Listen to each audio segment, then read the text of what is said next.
Magandang araw po sa inyong lahat mga karibin natin at welcome back dito po sa ating munting channel Pinas News Review, kung saan re-reviewin po natin ang mga mahalagang balita dito sa Pilipinas. Mga simpleng komento sa mga issue dito sa Pinas at eto na nga, kapapasok lang nilaglag na. Lagot si Tamba matapos tukuyin ni Senator Aimee. Nasa likod at konektado pala. Yan mga karibin natin ang ating alamin mula po rito sa channel ni Kabayan News PH. Nasa description po ang full video link ng balitang ito. Subscribe na po kayo kay Kabayan News PH. At kung bago ka pa lang at di pa po nakapag-subscribe sa ating munting channel, please don't forget to subscribe at i-click na rin po ang bell notification para updated ka po sa lahat ng ina-uploads nating reaction video. At eto na nga, sama-sama at sabay-sabay po natin pakinggan, panoorin at bigyan ng reaksyon ang balitang ito. Ito na po.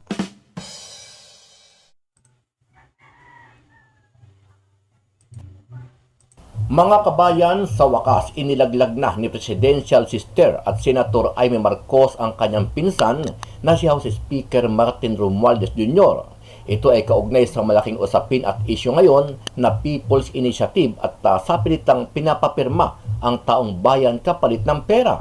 Sabi ni Senator Aimee, konektado at posibleng nasa likod ng lahat ng ito ay ang kanyang pinsan na si Speaker Martin Romualdez. Identified niyo po ba na si Speaker Romualdez ang nasa likod nito? Kasi Marami po nagtatanong sa kanya, mga media, mga reporters sa House, pero wala pa talagang officially na nilalabas na statement as of now. Wala naman may gusto ma-associate sa project na pinangalan ng PI. Pero ang problema, lahat ng staff niya, yung mga pangalan, na nagte-text sa mga tao, tapos yung mga numbers, mga staff ng speaker. So hindi mo masisisi yung tao na siya yung tinutumbok.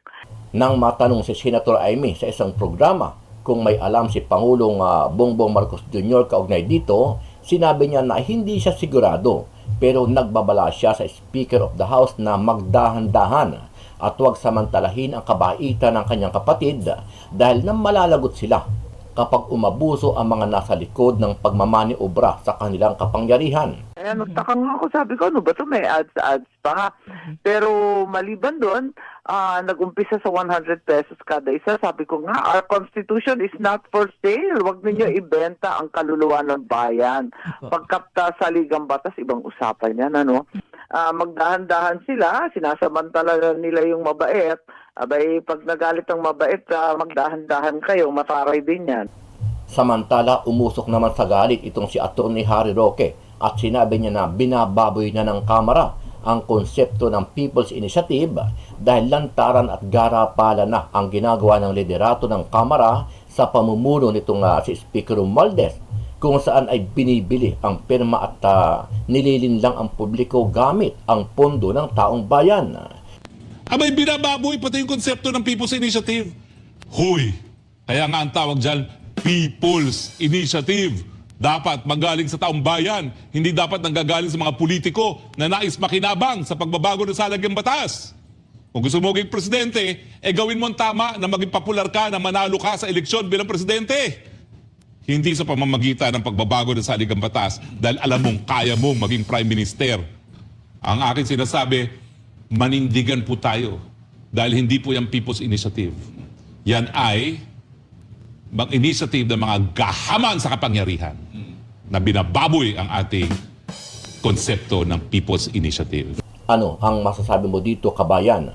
Kung ikaw ang tatanungin, naniniwala ka rin ba na si Speaker Romualdez ang nasa likod ng lahat ng ito para sa kanyang political ambisyon sa mga susunod na taon?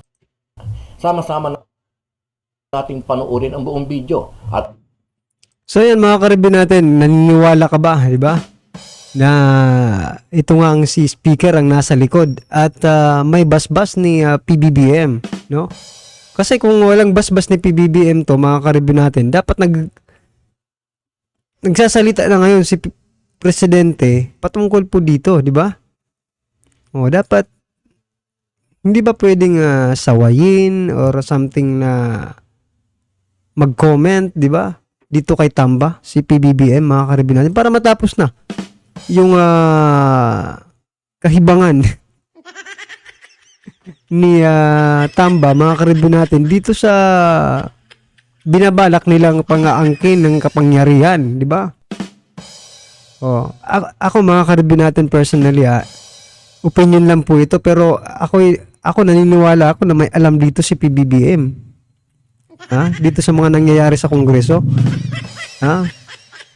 Sa palagay ko po, yan may alam po or alam po ni PBBM yung nangyayaring ito na People's Initiative. Diba? Kasi kung hindi niya to alam, nagsalita na siya ngayon.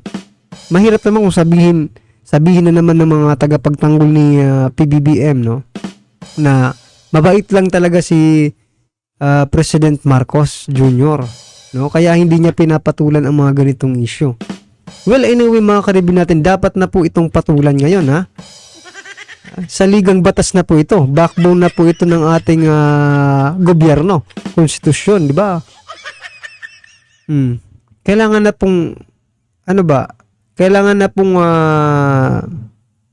putulin, no, ni PBBM itong kalokohang ginagawa ng kanyang first cousin. Ikaw ba mismo na nanonood ngayon, mga karibin natin, maging sino ka man, no, maging supporter ka man ni PBBM o hindi, sa palagay mo ba may kinalaman po dito si presidente or something na kahit walang kinalaman, or may alam niya lang ba? Alam niya ba na may nangyayaring ganito sa House of Representative? Ano po ang inyong opinion? At pakikomment nyo po ang inyong mga reaksyon at sariling opinyon. Pero bago yan, muli po ako nag-iimbita sa mga hindi pa po nakasubscribe sa ating channel na Kabayan News PH, pakipindot po ang subscribe button at pakiclick na rin ang notification bell para lagi kayong updated sa mga bagong upload natin na legit at napapanahong balita. Maraming pong salamat. Nagsalita na si Senator Amy Marcos sa umano'y koneksyon ng kanyang pinsang si House Speaker Ferdinand Martin Romualdez sa nangyayaring kampanya para sa charter change. Sa isang panayam, sinabi ng senadora na hindi katakataka ang issue dahil ang mga pangalan at mobile numbers na lumitaw sa isinagawang signature campaign ng People's Initiative para sa Chacha ay konektado sa mga staff ng kanyang pinsan. Ibinunyag din ni Senatora Marcos na maaring may ilang tao na nagsasamantala sa kanyang kapatid na si Pangulong Ferdinand Bongbong Marcos Jr. kahit na sinabi noon ng Pangulo na ang mga amyenda sa 1987 Constitution ay dapat mag-focus sa pag-akit ng mas maraming investors sa bansa. Kailangan anya na malaman ni Pangulong Marcos ang nangyayaring People's Initiative na ikinababahala niya. Binalaan naman ng senador ang mga nasa likod ng aksyon para itaguyod ang charter change na magdahan-dahan sa kanilang mga ginagawa na nananamantala sa kabaitan ng kanyang kapatid. Alam nyo ba ho, Mr. President, kung anong ginagawa ng inyong mga kalyado sa Kamara? Bakit ko sinasabi galing sa Kamara yan? Yung gusto nilang baguhin sa ating saligang batas ay yung provision kung paano ang Kongreso magpo-propose ng pagbabago sa saligang batas sa taong bayan. Sa ngayon po, kapag ang piniling na pamamaraan ay yung Constituent Assembly, kung saan ang Kongreso mismo magbibigay ng mga proposed amendment, kinakailangan voting separately ang Kamara at ang Senado. Bakit? Siyempre, kung voting jointly yan, talo ang Senado. 24 lang ang Senado, 318 ang Kamara de Representante. So, aminin man o hindi, bagamat ang nakikita natin mga larawan na kumakalat sa social media ay itong si dating Congressman Garbin na kabahagi ng Ako Bicol na pinamumunuan ni Zaldico na chairman ng Committee on Appropriation, napakalapit kay Speaker Romualdez. Hindi ka naman po pwede maging committee chairman ng appropriation na pinakamalaking pondo ang hawak kung hindi ka malapit sa speaker. Siyempre, at dahil ang magbebenepisyo dito sa proposed amendment na ito ay ang Kamara, dahil masusunod na ang gusto ng Kamara kung paano baguhin ang ating saligang batas. At isa na dyan po yan ay para buwagin nga ang Senado at gawing parliament ang Kongreso para sa ganon ang speaker ang magiging prime minister. O hindi ba obvious naman yan na ito'y nanggaling sa hanay ng Kongreso, aminin man o hindi? Sino magbebenepisyo? Kongreso. Dahil yung kanilang nais na gawing parliamentarian, yan na nga po yung sinabi ni Senator Amy Marcos na merong gustong mag-prime minister dahil hindi manalo sa pagiging presidente. Alam mo, binababoy nila yung konsepto ng People's Initiative. Alam mo, yung provision na yan ng People's Initiative kung saan ang taong bayan mismo ay pwede mag-propose ng pagbabago sa Saligang Batas at ang batas sa pamamagitan ng 12% per district na pirma ng taong bayan, yan po ay dahil gusto nating i-institutionalize ang people power. Yung kapangyarihan ng taong bayan na magdesisyon sa kanilang tadhana. Yan po yung kinopya naman natin. Lalong-lalo na dun sa Switzerland. Na talaga ang Switzerland, kapag sinabi ng tao, pati proyekto ng gobyerno, may isang tulay doon na nakabinbin, hindi natapos, dahil sabi ng taong bayan, ayaw naman ituloy. Sinusunod ng gobyerno. Dapat ganyan naman talaga sa demokrasya. Abay, binababoy pati yung konsepto ng People's Initiative. Huy! Kaya nga ang tawag dyan, People's Initiative. Dapat magaling sa taong bayan, hindi dapat nanggagaling sa mga politiko na nais makinabang sa pagbabago ng Saligang Batas. So yan mga ka-review natin, ang mangyayari kasi mga ka-review, hindi na po yan People's Initiative mga ka-review kasi may kapalit di ba? Pag sinabi natin initiative, di ba? Parang kahit walang kapalit, pipirma ka, di ba? Inisyatibo yan di ba? Pero dito mga ka-review natin, kung ganitong idadaan nila sa mga ayuda, parang buying nga talaga, no? Mga ka-review natin, no? Buying po ang tawag dyan, hindi po inisyatibo. So, magiging invalid yan, mga ka-review natin.